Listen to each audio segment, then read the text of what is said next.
E aí, turma, tudo bem com vocês?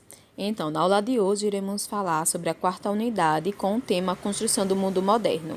Esse tema eu irei dividir em duas partes, ok? Primeiro falando sobre o capitalismo e depois iremos falar sobre o socialismo. Porém, essa parte do socialismo será na próxima aula. Então, vamos lá. A partir do século XVI, as práticas capitalistas tornaram-se mais presentes e grande parte dos países do mundo utiliza esse sistema socioeconômico. Contudo, o sistema apresenta disparidades econômicas, ou seja, o que seria disparidade? Seria desigualdades, tá? Desigualdades essas no parâmetro social e político. O capitalismo ele tem algumas características. Então, dentre essas características, iremos abordar aqui 5, tá? A primeira é a propriedade privada. A propriedade privada, ela consiste num sistema produtivo atrelado à propriedade particular. Ou seja, para produzir determinada mercadoria, é necessário inicialmente ter bens financeiros, que são aplicados em recursos como máquinas, edificações, ferramentas e entre outros. E eles pertencem, todos esses meios de produção pertencem ao proprietário, o dono da produção, constituindo assim uma propriedade privada dos meios de produções.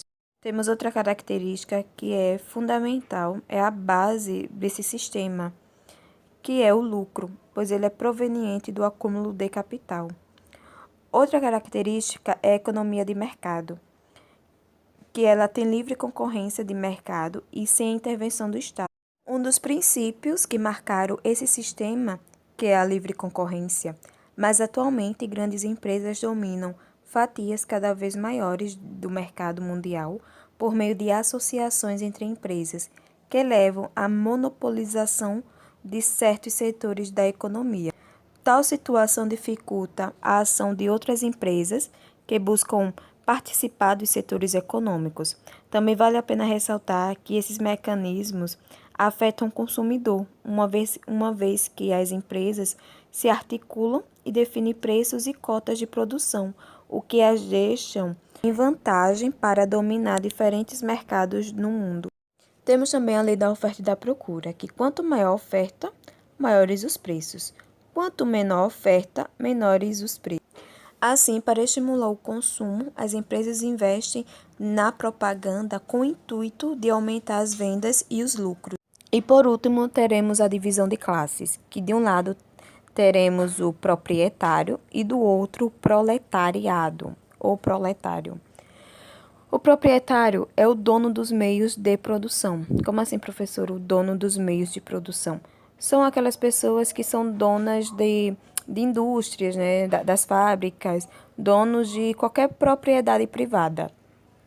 E o proletariado são os empregados, são aquelas pessoas que estarão ali vendendo a sua força de trabalho, que estão ali trabalhando para esses donos desses meios. No capitalismo, a divisão social caracteriza-se pela desigual distribuição de renda, principalmente nos países subdesenvolvidos, nos quais o contraste nas condições de vida entre a população de baixa renda e as classes mais privilegiadas é muito acentuado.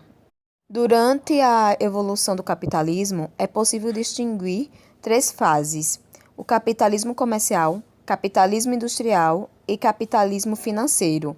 Cada fase é marcada por características particulares com relação às formas de produção, trabalho, circulação e consumo de mercado, de acordo com o período histórico em que se desenvolveu.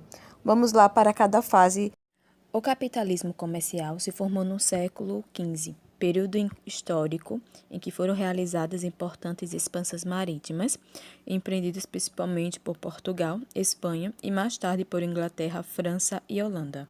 Nessa fase, ocorreu a conquista do continente americano e posteriormente da África e da Ásia. Tal acontecimento resultou no genocídio de milhares de pessoas que já ocupavam esses territórios. Esse processo ficou conhecido como colonialismo. As colônias, em geral, serviam como áreas de exploração fornecendo às metrópoles matérias-primas e metais preciosos, e elas, por sua vez, davam início ao processo produzindo mercadorias manufaturadas da Divisão Internacional do Trabalho, conhecida como DIT, ok? Essa fase do capitalismo comercial caracterizou-se, como já mencionado, pela acumulação de metais preciosos por meio do mercantilismo. Com o acúmulo das riquezas geradas pelo comércio, a balança comercial era sempre favorável às metrópoles. A intensificação das relações com as colônias deu-se por meio do comércio de mão de obra e africana, mas, nesse caso, exclusivamente portuguesa, e da exploração e produção agrícola e mineral das colônias. O capitalismo industrial é a fase do capitalismo que consolidou-se no século XVIII com a Revolução Industrial, iniciada na Inglaterra. Durante esse período, ocorreram grandes mudanças nas formas de produção, com a descoberta de novas fontes de energia e de novas tecnologias, que aumentaram a produtividade nas indústrias e intensificaram a concorrência e a necessidade de ampliar o mercado consumidor e a busca de novas áreas fornecedoras de matérias-primas. O desenvolvimento de novas tecnologias, como a máquina a vapor, elaborada por James Watt em 1765, permitiu aumentar a produção industrial com novos equipamentos para a indústria têxtil. A existência de grandes reservas de carvão mineral e de minério de ferro no Reino Unido determinou inicialmente a concentração da indústria têxtil e siderúrgica nas proximidades das áreas produtoras. Outra característica fundamental dessa fase do capitalismo é a predominância do liberalismo econômico, que é uma doutrina elaborada por Adam Smith e David Ricardo em 1776, que se baseava na não intervenção do Estado na economia e segundo os quais apenas a concorrência e a lei da oferta e da procura deveriam prevalecer. Isso significava dizer que o preço de um produto aumentaria quando a procura fosse maior e diminuiria quando existisse muita oferta e pouca procura.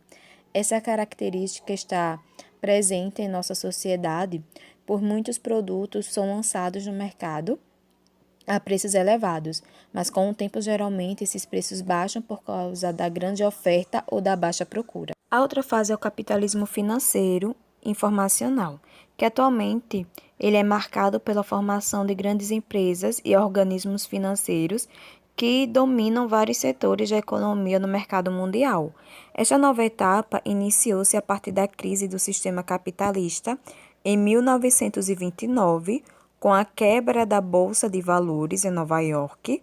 Formaram-se a partir de então os monopólios, com base nos quais uma empresa oferece algum produto ou serviço, não sofrendo concorrência por parte das outras empresas, garantindo então a possibilidade de estabelecer preços que vai lhe garantir lucros elevados, como nos setores de telefonia, informática, indústria química ou alimentos. E temos também os oligopólios, que são grupos de empresas hegemônicas no mercado que determinam preços, dividem entre si o mercado consumidor e eliminam a concorrência ao comprar as empresas de menor porte. Os monopólios e os oligopólios, que estudaremos posteriormente, eliminam os princípios da livre concorrência, porque têm por objetivo controlar todas as fases da produção, da circulação e do consumo de mercadorias e serviços. Com o avanço da tecnologia no setor industrial, nos transportes e com a incorporação de novas fontes de energia e matérias-primas, houve ampliação dos lucros e reinvestimento na indústria. No século XIX, formou-se um poderoso sistema bancário que se associa ao capital industrial para controlar o capital acumulado e financiar a produção. Gradativamente, os bancos assumiram um papel importante no capitalismo financeiro ao incorporar indústrias. Ao mesmo tempo, as indústrias e o comércio formam suas próprias instituições bancárias ou financeiras. Somente a partir da década de 1970, o papel do Estado foi severamente criticado em razão de sua interferência no desenvolvimento do capitalismo e da maior necessidade de aumentar os impostos para manter o bem-estar da sociedade, o que provocou grande déficit público e elevada dívida externa dos países desenvolvidos. Na mesma época, já sobre influência da chamada Terceira Revolução Industrial ou Revolução Técnico-Científica, começaram a ser delineados, após a Segunda Guerra Mundial, os setores armamentistas e aeroespacial, principalmente nos Estados Unidos. Essa fase da produção mundial é marcada pela introdução de tecnologias de ponta no Japão, nos Estados Unidos e na Europa, com destaques para a Alemanha. Esse avanço técnico e científico pode ser observado pelo desenvolvimento de diversos produtos de alta tecnologia, como os associados à informática e às telecomunicações. Outro fato relevante observado a partir da década de 1970 foi o desenvolvimento do pensamento neoliberal, que o neoliberalismo é um conjunto de ideias políticas e econômicas baseadas na não interferência do Estado na economia, a política de privatização de empresas estatais, a livre circulação de capitais internacionais e a ênfase na globalização.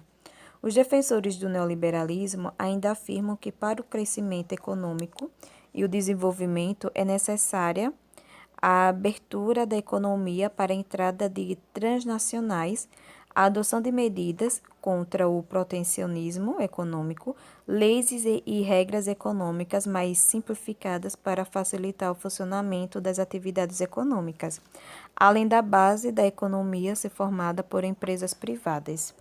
Nesse contexto, a atuação do Estado favorece esse processo, pois diminuiu seu efetivo de funcionários. Nesse contexto, a atuação do Estado favorece esse processo, pois diminui seu efetivo de funcionários, economiza nos grandes públicos, privatiza as empresas estatais e regulamenta os setores econômicos, privilegiando as empresas privadas. No Brasil, esse tipo de governo foi adotado duas vezes, entre os anos de 1990 e 1992, no governo de Fernando Collor de Mello, entre 1995 e 2003, que governo de Fernando Henrique Cardoso. Ressalta-se que a década de 1970 também intensificou a globalização, processo de aprofundamento das relações econômicas, políticas, culturais e sociais entre os países e as pessoas do mundo. Porém, mesmo com o nível de integração entre os países e as pessoas, um dos principais aspectos negativos da globalização é a ocorrência de crises econômicas, pois a adoção de tais medidas influencia na transferência de empresas de capitais e na especulação financeira. Na página 425, ele vai falar sobre a Divisão Internacional do Trabalho, conhecido como a sigla DIT, que essa divisão é uma divisão de produção, de comércio, serviços, importações e exportações entre os países. Nesse contexto, existem países exportadores de produtos primários e o de industrialização mais recente.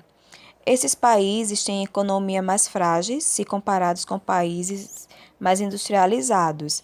Estes de economia mais sólidos e altamente desenvolvidos tecnologicamente. A partir de agora se encerra a nossa aula. Fiquem com o jogo rápido na página 429 e a atividade na página 430.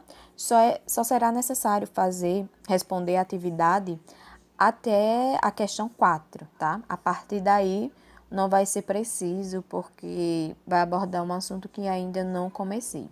Então, até a próxima aula, turma, e tchau, tchau.